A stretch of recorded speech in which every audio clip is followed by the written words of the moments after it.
গণভোট হচ্ছে ধরেন আমাদের দেশের কোনো আইন সংশোধন করা প্রয়োজন। আমাদের তো সমাজের ব্যবস্থা মানে যুগে যুগে পরিবর্তন হয়, তাই না? এক যুগ আগে যেই সমাজ ব্যবস্থা ছিল, আজ কি সেই সমাজ ব্যবস্থা অনেক ক্ষেত্রেই কিন্তু সেই সমাজ ব্যবস্থা আমাদের পরিবর্তন করতে হয় না? তো এরকম কিছু আইনগত বিষয় থাকে, কিছু সংস্কারের বিষয় থাকে, কিছু নীতি নির্ধারণের বিষয় থাকে, যেগুলো আমাদের পরিবর্তন করতে হয়। এবং সেই পরিবর্তনের জন্য আমাদের জনগণের ম্যান্ডেট লাগে। জনগণ কি চায় সেই বিষয়টা সরকার জানতে চায়, সেজন্য গণভোট আয়োজন করতে হয়। তো আপনারা জানেন গত জুলাই আন্দোলনের পরে আমাদের সরকার পরিবর্তন হয়েছে, আমাদের দেশ পরিচালনার প্রেক্ষাপট পরিবর্তন হয়েছে। বর্তমানে আমরা একটি নতুন বাংলাদেশ গড়ে তোলার আশা আকাঙ্ক্ষা ব্যক্ত করছি। আমরা চাচ্ছি যে বিভিন্ন স্তরে বিভিন্ন জায়গায় আমাদের যে রাষ্ট্র পরিচালনা বিষয়বস্তু আছে সেগুলো আমরা পরিবর্তন করব। আমরা রাষ্ট্রের কিছু কিছু ক্ষেত্রে সংস্কার করব। আমরা চাই আমাদের সমাজে যে দুর্নীতি, কালো থাবা চারিদিকে ছড়িয়ে পড়েছে, রন্ধ্রে রন্ধ্রে মাদক ছড়িয়ে পড়েছে, বা আমাদের বিভিন্ন স্তরে যে অনিয়ম ছড়িয়ে পড়েছে, সে সকল কিছু পরিবর্তন করে একটি সুন্দর রাষ্ট্র কাঠামো গড়ে তুলব। সেজন্য আমাদের সংবিধানের বেশ কিছু পরিবর্তন আনা প্রয়োজন। এখন আমি আপনাদের বলি, সংবিধান কি আপনারা জানেন? সংবিধান হচ্ছে একটি দেশের মূল আইন। আমাদের দেশ কিভাবে চলবে, আমরা কিভাবে চলবো, আমাদের এই রাষ্ট্র আমাদেরকে কি দিবে, আমাদের মৌলিক অধিকার কি, আমাদের যে সরকারি কর্মকর্তা কর্মচারী যারা আছে তারা কিভাবে চলবে, আমাদের যারা সরকার আছে তারা কিভাবে চলবে, আমাদের যে বিচার বিভাগ আছে তারা কিভাবে চলবে, এই সকল বিষয়বস্তু আছে আমাদের এই সংবিধানে। তো এই সংবিধান সংস্কারের জন্য বা সংবিধানের কিছু বিষয় পরিবর্তনের জন্য আমাদের গণভোট অনুষ্ঠিত হবে। আমাদের এই গণভোটে এবার কি বলা আছে? দেশের চাবি আপনার হাতে। আমাদের যে যত ক্ষমতা রয়েছে, আমাদের রাষ্ট্রপতি যেই ক্ষমতা এক্সারসাইজ করেন, প্রধানমন্ত্রী যেই ক্ষমতা এক্সারসাইজ করেন, আমাদের বিচারকগণ যে ক্ষমতা এক্সারসাইজ করেন, আমাদের পুলিশ বাহিনী, সেনাবাহিনী যে ক্ষমতা এক্সারসাইজ করে, সেই ক্ষমতার মূল উৎস কারা? সেই ক্ষমতার মূল উৎস হচ্ছে জনগণ। আপনারা, আমরাও, আমিও তো জনগণ, তাই না? আমাদের সকলের ক্ষমতা, আমরা কিছু মানুষকে দায়িত্ব দেই যে তোমরা আমাদের পক্ষে এই ক্ষমতাগুলো আমাদের কল্যাণে ব্যবহার করো। সেজন্যই আমরা জনপ্রতিনিধি নির্বাচন করি। দেখেন এখানে এটা পড়েছেন, এখানে লেখা আছে কি? আপনি কি এমন বাংলাদেশ চান যেখানে তত্ত্বাবধায়ক সরকার, নির্বাচন কমিশন, সরকারি কর্ম কমিশন গঠনে সরকারি দল ও বিরোধী দল একত্রে কাজ করবে? এটা মানে কি? এটা মানে হচ্ছে তত্ত্বাবধায়ক সরকারকে আমরা অনেকেই জানি, প্রতি 5 বছর আমরা 5 বছর পর পর সরকার গঠন করি, এবং যখন নির্বাচনের সময় হয় তখন যাতে নির্বাচনটা সুষ্ঠুভাবে সম্পাদন করা যায় সেজন্য আমরা একটি নতুন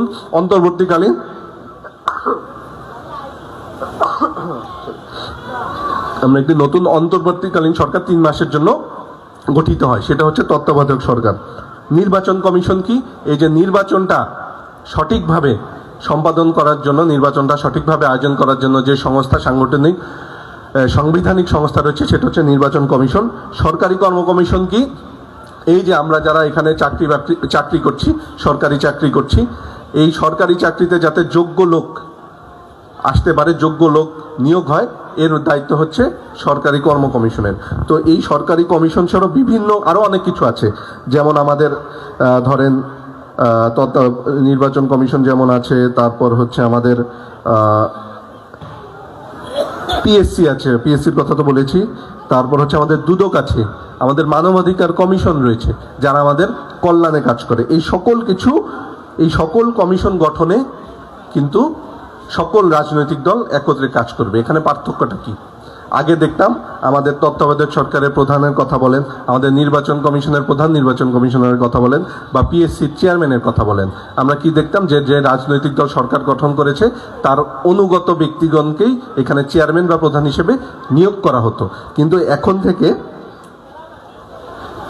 এই ধরনের কোনো নিয়োগের ক্ষেত্রে একটি কমিটি গঠন করা হবে, যেই কমিটিতে সরকারি দল যেমন থাকবে, রাজনৈতিক দল যেমন থাকবে, আমাদের সচেতন নাগরিক সমাজ থাকবে, আমাদের চাপ গোষ্ঠী থাকবে, এবং একই সাথে সরকারি দল, বিরোধী দল এবং সংসদের দ্বিতীয় বৃহত্তম বিরোধী দলেরও প্রতিনিধি থাকবে। কিভাবে? যেমন ধরেন আমাদের পিএসসির চেয়ারম্যান যে বাছাই কমিটি হবে, এটা আমি একটু বলি। এই কমিটির প্রধান হবে স্পিকার, তারপর থাকবেন ডেপুটি স্পিকার, এবং একটি বিষয়, ডেপুটি স্পিকার হচ্ছে পরবর্তী সময়ে বিরোধী দল থেকে নির্বাচিত হবে। সংসদের প্রধান হুইপ, বিরোধী দলের প্রধান হুইপ, দ্বিতীয় বৃহত্তম রাজনৈতিক দলের প্রতিনিধি, প্রযোজ্য ক্ষেত্রে জাতীয় সংসদের শিক্ষা অথবা স্বাস্থ্য মন্ত্রণালয়ের স্থায়ী কমিটির সভাপতি, জনপ্রশাসন মন্ত্রণালয় সম্পর্কিত স্থায়ী কমিটির সভাপতি এই কমিটির মেম্বার হবেন। এছাড়াও দুদকের চেয়ারম্যান ও অন্যান্য কমিশনের বাছাই কমিটিটা কীরকম হবে আমি বলি। এটার প্রধান হবে প্রধান বিচারপতি ব্যতীত আপিল বিভাগের জ্যেষ্ঠতম বিচারপতি, এটার প্রধান হবেন। সুপ্রিম কোর্টের হাইকোর্ট বিভাগের জ্যেষ্ঠতম বিচারপতি, মহা হিসাব নিরীক্ষক ও নিয়ন্ত্রক, পিএসসির চেয়ারম্যান, সংসদ নেতা কর্তৃক মনোনীত প্রতিনিধি, বিরোধী দল নেতা কর্তৃক মনোনীত প্রতিনিধি, প্রধান বিচারপতি কর্তৃক মনোনীত প্রতিনিধি হচ্ছে। এইভাবে হচ্ছে আমাদের এই কমিটি হচ্ছে আমাদের দুদকের যিনি চেয়ারম্যান হবেন এবং অন্যান্য কমিশনার হবেন তাদেরকে বাছাই করবেন। অর্থাৎ এই প্রত্যেকটি কমিটি গঠন করার ক্ষেত্রে আমাদের সকল রাজনৈতিক দল অংশগ্রহণ করবে। এখানে আরেকটি বিষয় আমি আপনাদেরকে বলি, যে এখানে দ্বিতীয় পয়েন্ট যেটা হলো, সরকারি দল ইচ্ছে মতো সংবিধান সংশোধন করতে পারবে না। এর আগে আমরা কি দেখেছি, যখন বিভিন্ন রাজনৈতিক দল ক্ষমতায় ছিল, তারা তাদের সুবিধা মতো রাজনৈতিক তাদের আকাঙ্ক্ষা, তাদের রাজনৈতিক যে বিষয়গুলো ছিল তাদের ক্ষমতা কুক্ষিগত করার জন্য বিভিন্ন সময় তারা সংবিধান নিজেদের ইচ্ছা মতো সংশোধন করে নিয়েছেন। এরপর থেকে কোনো রাজনৈতিক দল চাইলেই সংবিধান সংশোধন সহজে করতে পারবে না। সংবিধান সংশোধন কেন করতে পারবে না আমি আপনাদেরকে একটু বলি। এরপর থেকে আমরা যে জাতীয় সংসদ নির্বাচন করি, আমরা 300 আসনে 300 জন এমপি নির্বাচন করতাম। এই 300 জন এমপিরা নিয়ে জাতীয় সংসদ গঠিত হতো। এখন থেকে আমাদের জাতীয় সংসদ হবে 2 কক্ষ বিশিষ্ট, উচ্চ কক্ষ এবং নিম্ন কক্ষ। নিম্ন কক্ষ কারা হবে? এই যে আমরা যাই 300 জন এমপি নির্বাচন করছি, এই 300 জন এমপি নিয়ে হবে নিম্ন কক্ষ। এবং উচ্চ কক্ষ কারা হবে? এই যে 300 জন এমপি আমরা নির্বাচন করলাম, ধরেন এরা তো বেশিরভাগই বিভিন্ন রাজনৈতিক দল থেকে হবে। ধরেন 300 জনের মধ্যে একটি রাজনৈতিক দল পেল 150টি আসন, আরেকটি রাজনৈতিক দল পেল 100টি আসন, আরেকটি রাজনৈতিক দল পেল 50টি আসন। তাহলে কি উচ্চ কক্ষ হবে 100 সদস্য বিশিষ্ট। এই যে নিম্ন কক্ষে 300 জনের মধ্যে যেই রাজনৈতিক দল 150টি আসন পেল, অর্ধেক পেয়ে গেল, তারা উচ্চ কক্ষে যে সেই 100 জনের অর্ধেক অর্থাৎ 50টি সিট তারা পাবে। আবার যেই রাজনৈতিক দল 100টি আসন পেল, অর্থাৎ 300 জনের 3 ভাগের 1 ভাগ আসন নিম্ন কক্ষে পেল, তারা উচ্চ কক্ষে যে 100 জনের 3 ভাগের 1 ভাগ অর্থাৎ 33টি সিট পাবে। অর্থাৎ আপনি নিম্ন কক্ষে যেভাবে একটি রাজনৈতিক দল যতটি আসন পাবেন তার অনুপাতের ভিত্তিতে উচ্চ কক্ষ সেই দল সেভাবে তার প্রতিনিধি মনোনয়ন দিতে পারবে। এখন এই উচ্চ কক্ষের কাজ কি? উচ্চ কক্ষের কাজ হচ্ছে আমাদের নিম্ন কক্ষে যে সংবিধান সংস্কারের জন্য যে সকল প্রস্তাব যাবে সেগুলো তারা যাচাই বাছাই করবে। আমাদের যে কোনো আইন যদি পরিবর্তন করতে হয়, সেই আইন পরিবর্তনের জন্য আমাদের বিল পাশ করা হয়। সেই বিল যখন নিম্ন কক্ষে পাশ করা হবে, সেই বিল রাষ্ট্রপতির কাছে প্রেরণের আগে আমাদের উচ্চ কক্ষে প্রেরণ করতে হবে। ঠিক এভাবেই কোনো রাজনৈতিক দল ইচ্ছে মতো তাদের সংবিধান সংস্কার করতে পারবে না। আরেকটি বিষয়, সংবিধানের গুরুত্বপূর্ণ পরিবর্তনের ক্ষেত্রে গণভোটের বিধান চালু করা হবে। তো সংবিধানের যে সকল ক্ষেত্র পরিবর্তনের ক্ষেত্রে জনগণের সরাসরি সম্পৃক্ততা প্রয়োজন রয়েছে, সেখানে গণভোট আয়োজন করা হবে। এর আগে আমরা কি দেখেছি, যে জাতীয় সংসদের স্পিকার এবং ডেপুটি স্পিকার দুজনই সরকার দলীয় লোক হতো, কিন্তু এখন থেকে যিনি ডেপুটি স্পিকার তাকে অবশ্যই বিরোধী দলের সদস্য হতে হবে। বিরোধী দলের সদস্য ছাড়া ডেপুটি স্পিকার হতে পারবেন না। এবং আপনারা জানেন যে আমাদের যে বিভিন্ন মন্ত্রণালয় রয়েছে, সেই মন্ত্রণালয়ে সঠিকভাবে পরিচালনা করা হয় কিনা সেজন্য সংসদের একটি স্থায়ী কমিটি গঠন করা হতো। সেই স্থায়ী কমিটির মেম্বার হতেন কোনো একজন এমপি যিনি সরকার দলীয়। এবং যেই মন্ত্রণালয়ের প্রধান অর্থাৎ মন্ত্রী তিনিও তো সরকার দলীয়, অর্থাৎ সরকার দলীয় লোকই মন্ত্রী, সরকার দলীয় লোকই বিশ্লেষণ করতেন যে ওই মন্ত্রণালয় সঠিকভাবে কাজ করছে কিনা। এখন থেকে যে মন্ত্রণালয়ের স্থায়ী কমিটিগুলো হবে সেই স্থায়ী কমিটির সভাপতি হবে বিরোধী দল থেকে, যাতে একটি গঠনমূলক সমালোচনা এই স্থায়ী কমিটি করতে পারে। মন্ত্রণালয় যদি কোনো ভুল করে তাহলে সেই স্থায়ী কমিটি যাতে সেটা দেখিয়ে দিতে পারে।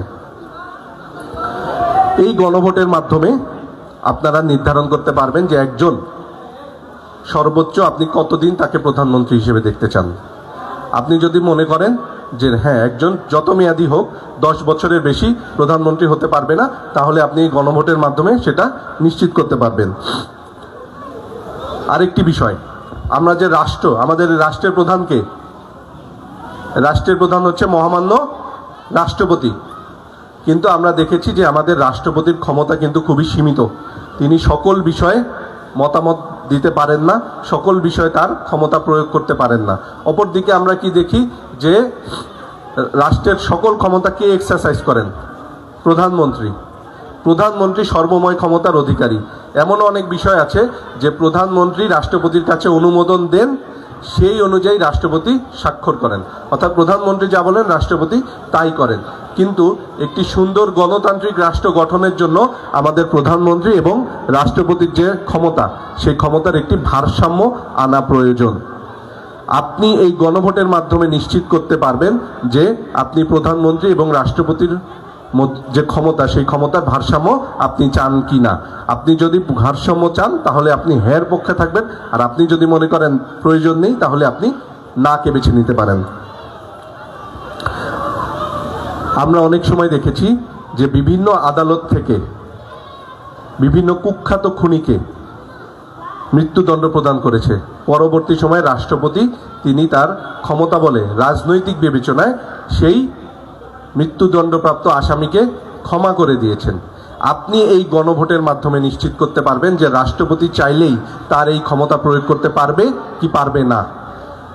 রাষ্ট্রপতির এই ক্ষমতাটি থাকবে, তবে সেটি আইন ও বিধি দ্বারা পরিচালিত হবে, এবং একই সাথে যেই মামলায় ওই ব্যক্তিকে মৃত্যুদণ্ড দেয়া হয়েছে সেই বাদীর সাথে কথা বলতে হবে, এবং যে মারা গেছে বা যাকে খুন করা হয়েছে বা ধরেন ওই মামলা সম্পর্কিত যারা ক্ষতিগ্রস্ত যে পরিবার, সেই তাদের সাথে কথা বলে রাষ্ট্রপতি তারপর ডিসিশন নেবেন যে তিনি তাকে ক্ষমা করবেন কি করবেন না। আমাদের যে মৌলিক অধিকার রয়েছে, অনেক মৌলিক অধিকারগুলো কি? শিক্ষা, বস্ত্র, চিকিৎসা, এগুলো যেমন আমাদের মৌলিক অধিকার। আরও কিছু মৌলিক অধিকার আছে যে আমরা রাষ্ট্রের সকল নাগরিক সমান অধিকার থাকবে, আমাদের সকলের চাকরিতে প্রবেশের সমান অধিকার থাকবে, আমাদের কথা বলার অধিকার থাকবে, আমাদের চিন্তা করার অধিকার থাকবে, আমাদের ধর্ম চর্চা করার অধিকার থাকবে, আমাদের সমাবেশ করার অধিকার থাকবে। এই অধিকারগুলো কোথায় লেখা আছে? এই অধিকারগুলো লেখা আছে আমাদের সংবিধানে। কিন্তু এই সংবিধানটা রচিত হয়েছে কবে? 1972 সালে। আর আজকে কত সাল? 2026 সাল। 54 বছর অতিক্রান্ত হয়েছে। এর মধ্যে দেখেন আমাদের মৌলিক অধিকার কিন্তু আরও সম্প্রসারিত হয়েছে। যেমন আপনি চিন্তা করেন, ইন্টারনেট ছাড়া কি এখন আমরা চলতে পারি? তাহলে ইন্টারনেট কিন্তু আমাদের মৌলিক অধিকার হিসেবে পরিগণিত হয়। এই যে মোবাইল নেটওয়ার্ক ছাড়া কি আমরা চলতে পারি না। মোবাইল নেটওয়ার্কও কিন্তু এখন আমাদের একটি মৌলিক অধিকার। আমরা বিগত বিভিন্ন সরকারের সময় চিন্তা করে দেখেছি যে বিভিন্ন আন্দোলন দমন করার ক্ষেত্রে তারা ইন্টারনেট ব্যবহার বন্ধ করে দিয়েছে, তারা মোবাইল নেটওয়ার্ক ব্যবহার করা বন্ধ করে দিয়েছে। কিন্তু আপনি এই গণভোটের মাধ্যমে নিশ্চিত করবেন যে আপনি ইন্টারনেট সেবা, মোবাইল নেটওয়ার্ক সেবা আপনার মৌলিক অধিকার হিসেবে আপনি চান কিনা। যদি আপনি বলেন হ্যাঁ আমি এটা মৌলিক অধিকার হিসেবে চাই, তাহলে আপনার সংবিধানে মৌলিক অধিকারের সংখ্যা বৃদ্ধি পাবে, এবং পরবর্তী সময় কোনো সরকার চাইলেই এই মোবাইল নেটওয়ার্ক এবং ইন্টারনেট সেবা বন্ধ করতে পারবে না। এবং সবশেষে আপনাদের আরেকটি বিষয় বলি, একটি রাষ্ট্রকে পরিচালনা করার জন্য মূল যে বিষয়টা দরকার সেটি হচ্ছে একটি স্বাধীন বিচার ব্যবস্থা। একটি বিচার ব্যবস্থা যদি স্বাধীন হয়, একটি বিচার ব্যবস্থা যদি সঠিক হয়, তাহলেই রাষ্ট্র সঠিকভাবে পরিচালিত হয়। এই যে আমি এখানে যদি দুর্নীতি করি, এবং আমার যদি সঠিক বিচার হয় তাহলে কিন্তু আমি দুর্নীতি করতে ভয় পাবো। আমার বিচার হবে, তাহলে আমি দুর্নীতি করা থেকে নিজেকে দূরে রাখবো। একজন লোক তিনি আইন যদি আইন অমান্য করার যদি সঠিক বিচারের ব্যবস্থা থাকে, তাহলে যে কোনো ব্যক্তি আইন ভাঙার ক্ষেত্রে তিনি সচেতন হবেন। সহজেই মানুষ আইন ভাঙবে না। অর্থাৎ একটি স্বাধীন বিচার ব্যবস্থা থাকলে আইনের শাসন প্রতিষ্ঠিত হবে। তাহলে আপনি এই গণভোটের মাধ্যমে নিশ্চিত করতে পারবেন যে আপনি কি স্বাধীন বিচার ব্যবস্থা চান কি চান না।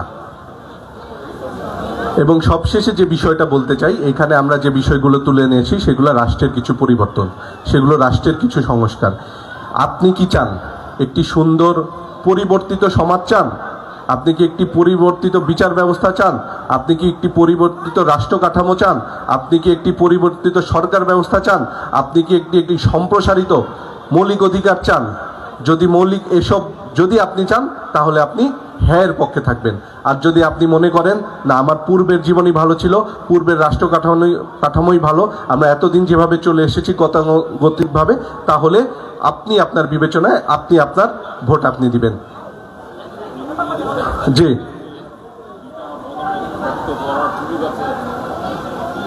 জনগণের পক্ষ থেকে মতামত বা জানার বিষয়ে এখান থেকে অবশ্যই আপনার যদি কিছু জানার থাকে একটু জিজ্ঞেস করতে পারেন। মাইক নেন, এই যে এখানে মাইক আছে, এখান থেকে নেন। মতামত যেহেতু কোশ্চেন করবেন এখান থেকে করেন। আচ্ছা, এক কাজ করে আপনি একটু ধরেন, আমি আমার এইটুকু শেষ করে নিই, তারপর আপনার যা কোশ্চেন করেন। হ্যাঁ, আমার বক্তব্য শেষ করে নিই। তো একটা বিষয় বলি, আপনার ভোট আপনি দিবেন, যাকে খুশি তাকে দিবেন।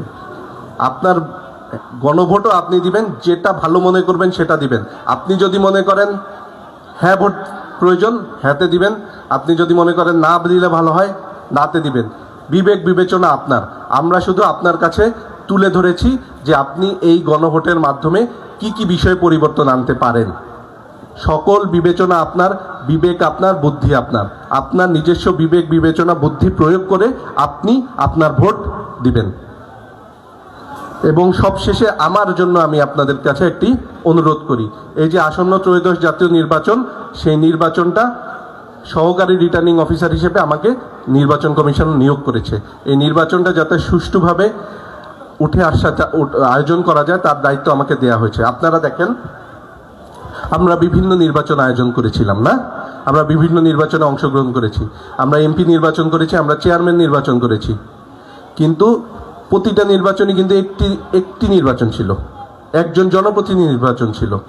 আমরা নির্বাচন কেন্দ্রে গিয়েছি, আমরা আগের থেকেই ঠিক করে রেখেছি যে আমি অমুক ব্যক্তিকে ভোট দিব বা আমি অমুক মার্কায় ভোট দিব। এই চিন্তা করে আমি বাসায় গিয়েছি, ভোট কেন্দ্রে গিয়েছি, আমি ব্যালট দেখেছি, ব্যালট অনুযায়ী আমি সিল মেরেছি।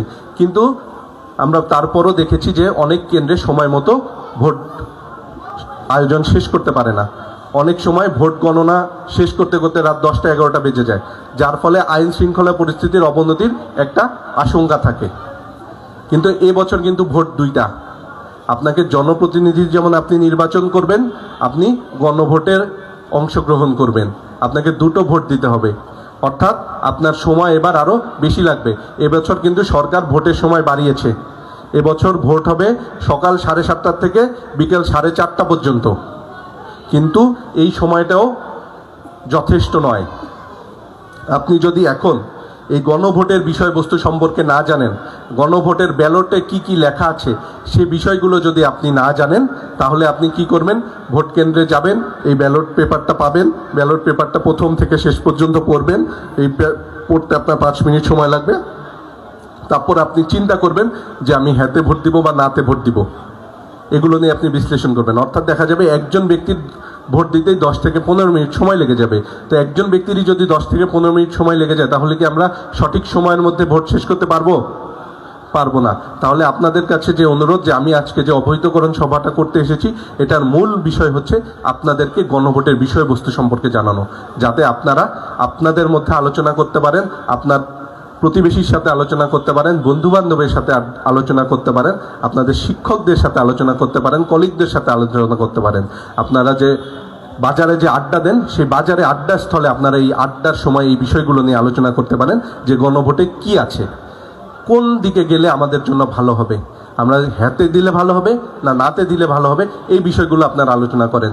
এবং 12ই ফেব্রুয়ারি ভোট দেওয়ার দিন সকালবেলা বাসার থেকে বের হওয়ার পূর্বেই আপনারা সিদ্ধান্ত নিয়ে বের হন যে আপনারা হ্যাঁতে ভোট দিবেন বা নাতে ভোট দিবেন, যাতে ভোট কেন্দ্র যে আপনার সময় নষ্ট না হয়। তো সবশেষে আপনাদেরকে আমি ধন্যবাদ জ্ঞাপন করছি যে আপনারা দীর্ঘক্ষণ ধরে আমার এই বক্তব্য শুনেছেন, এবং আমি আশা করব যে আমি আপনাদেরকে শিক্ষা উন্নয়ন সম্পর্কিত যে অনুরোধগুলো করেছি সেই অনুরোধগুলো রাখবেন, এবং আপনাদেরকে এই গণভোট সম্পর্কিত যে বিষয়গুলো আপনাদেরকে অবহিত করেছি সে বিষয়গুলো আপনারা আরও বেশি জানার চেষ্টা করবেন। আপনাদের পরিবারের যারা সদস্য এবার ভোটার আছে তাদেরকে আপনারা জানাবেন, আপনার বন্ধু বান্ধব আত্মীয় স্বজন যারা আছেন তাদেরকে আপনারা জানাবেন, তাদের সাথে আলোচনা করবেন। আপনি আপনার বিবেক বুদ্ধি চিন্তা চেতনা সব কিছু দিয়ে চিন্তা করবেন যে হ্যাঁতে দিলে ভালো হয় বা নাতে দিলে ভালো হয়, সেটা সম্পূর্ণ আপনার নিজস্ব অভিমত। সেই অভিমত আপনি ভোট কেন্দ্রে যে ঘটাবেন, আপনার সেই অভিমতের প্রতিফলন ঘটাবেন, কিন্তু দয়া করে 12ই ফেব্রুয়ারি ভোট কেন্দ্রে যাওয়ার আগেই আপনি সিদ্ধান্ত নিয়ে নেবেন আপনি হ্যাঁতে দিবেন বা নাতে দিবেন। তো আশা করি আমরা একটি সুন্দর শিক্ষায় শক্তিশালী একটি আশুগঞ্জ উপজেলা গঠন করতে পারবো। এসএসসি 2026 পরীক্ষায় আমরা শতভাগ পাস অর্জন করতে পারবো, এবং আসন্ন ত্রয়োদশ জাতীয় সংসদ নির্বাচন আমরা অবাধ সুষ্ঠুভাবে আয়োজন করতে পারবো। এই বলে আমি আমার বক্তব্য শেষ করছি, এবং সবশেষে আপনাদের কারো যদি কোনো প্রশ্ন থেকে থাকে সেই প্রশ্ন করার জন্য আমি আহ্বান করছি। হ্যালো,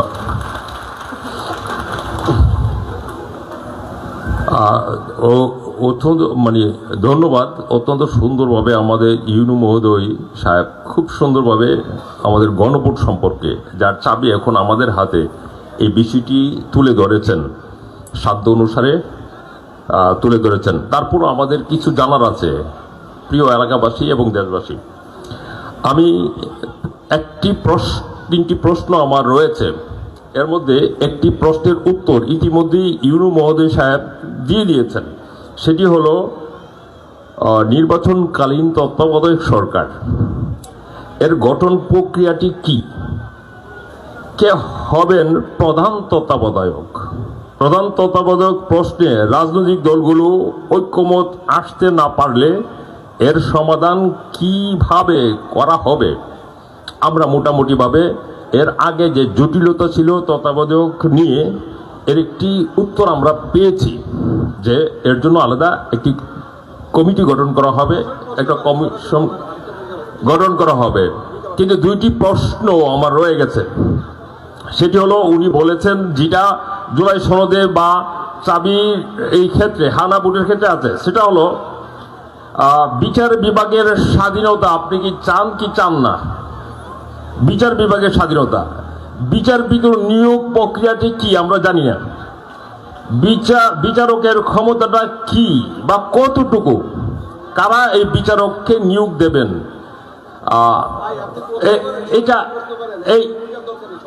এটা প্রশ্ন যে বিচারপতি নিয়োগ প্রক্রিয়াটা কি, বিচারকের ক্ষমতাটা কি, কতটুকু হবে আমরা জানতে চাই। আরেকটা জিনিস জানতে চাই, নির্বাচন কমিশন সংস্কারের ক্ষেত্রে যে জিনিসটা জানতে চাই, বর্তমানে যে নির্বাচনটি অনুষ্ঠানের কার্যক্রম চলছে, এখন 12ই ফেব্রুয়ারিতে যে নির্বাচনটি অনুষ্ঠিত হবে, সেই নির্বাচন কমিশনের মাধ্যমে এটি ইতিমধ্যেই কার্যক্রম চলমান রয়েছে। এই নির্বাচন কমিশন কি সেই সংস্কার, যেই নির্বাচন কমিশন সংস্কার, সেই নির্বাচন কমিশন সংস্কারের যে নমুনা, এটা কি এই নির্বাচন কমিশন, যেই নির্বাচন কমিশন একজন সংসদ সদস্য নিহত হলেও পরও এটি একটি বিচ্ছিন্ন ঘটনা, আমরা এটা জানতে চাই। ধন্যবাদ। আমার মনে হয় আপনি গণভোটের বিষয়টা বুঝতে পারেননি। আমাদের গণভোট হবে 12ই ফেব্রুয়ারি। সেই গণভোটে মানুষ যখন রায় দিবে, তারপরে মানুষ যদি হ্যার পক্ষে বেশি যায়, তারপরে জুলাই সনদ অনুযায়ী পরিবর্তন হবে। এবং গণভোটে যে আপনি যে নির্বাচন কমিশনের কথা বলেছেন, আমি সেটাও আপনাকে বলি যে নির্বাচন প্রধান এবং নির্বাচন কমিশনারের জন্য একটা আলাদা নিয়োগ কমিটি গঠন হবে। সেই কমিটির রূপরেখাটা আমি আপনাকে বলি। সেই কমিটির প্রধান হবেন স্পিকার, সেই কমিটিতে থাকবেন ডেপুটি স্পিকার যিনি বিরোধী দলের, তারপর থাকবেন প্রধানমন্ত্রী। এখানে একটি বিষয় উল্লেখযোগ্য, প্রধানমন্ত্রী কমিটির সদস্য এবং এই কমিটির সভাপতি হচ্ছেন স্পিকার। তারপরে সেখানে থাকবেন বিরোধী দলের নেতা, সেখানে থাকবেন প্রধান বিচারপতির প্রতিনিধি, যাতে সরকারি দল আচ্ছা, এটা হচ্ছে প্রধান নির্বাচন কমিশন নিয়োগ কমিটি। এটা আরেকটা কি বিষয় ছিল আপনার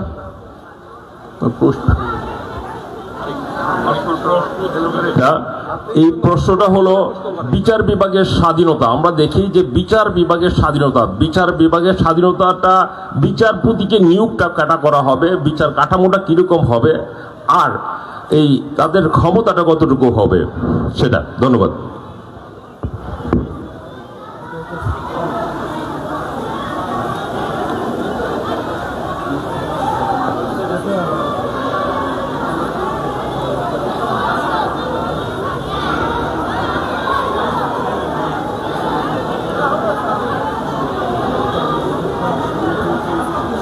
আচ্ছা, বিষয়টা হচ্ছে সম্পূর্ণ জুলাই সনদ অনুযায়ী।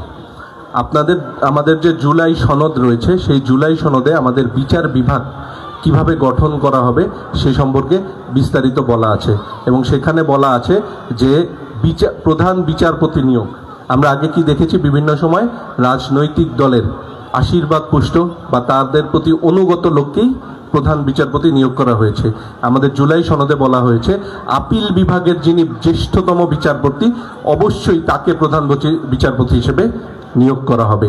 এবং এই আপিল বিভাগের বিচারপতি নিয়োগের ক্ষেত্রে ঠিক একইভাবে যে আমি বিভিন্ন কমিটি মানে বিভিন্ন কমিটির প্রধান নির্বাচনের একটি বিভিন্ন বাছাই কমিটির কথা বলেছি না, সেভাবে আপিল বিভাগের বিচারপতি যোগ্যতা নির্ধারণ এবং তাদের বাছাইয়ের ক্ষেত্রে একটি আলাদা কমিটি হবে, যেখানে সকল রাজনৈতিক দল যুক্ত থাকবেন। অর্থাৎ একটি বিচার বিভাগের যত বিচারপতি থাকবেন তাদের সকল রাজনৈতিক দলের মতামতের ভিত্তিতে বাছাই করা হবে। তারপর হচ্ছে আমাদের বিচারকদের সংখ্যা বৃদ্ধি করা হবে। আমরা জানি যে আমাদের সুপ্রিম কোর্টের স্থায়ী বেঞ্চ কোথায়? ঢাকায়। এখন নিয়ম কি, রাষ্ট্রপতির অনুমোদন ক্রমে প্রধান বিচারপতি বিভিন্ন জায়গায় সুপ্রিম কোর্টের বেঞ্চ স্থাপন করতে পারেন, কিন্তু পরবর্তী সময় প্রধান বিচারপতি তার নিজস্ব বিবেচনায় বিভিন্ন বিভাগীয় শহরে সুপ্রিম কোর্টের বেঞ্চ স্থাপন করতে পারবেন। আমাদের বিচারকের সংখ্যা বৃদ্ধি পাবে। আমরা জানি যে আমাদের প্রচুর মামলা, সেই তুলনায় আমাদের বিচারক সংখ্যা কম। আমাদের বিচারক সংখ্যা বৃদ্ধি করা হবে। তারপরে আমাদের যে সকল আদালত জেলা সদরের থেকে দূরবর্তী, অর্থাৎ যে সকল উপজেলায় থেকে জেলা সদরের দূরত্ব অনেক বেশি, সাধারণ মানুষকে অনেক বেশি কষ্ট পোহাতে হয় জেলায় যাওয়ার ক্ষেত্রে, সেই সমস্ত উপজেলা কোর্ট স্থাপন করা হবে।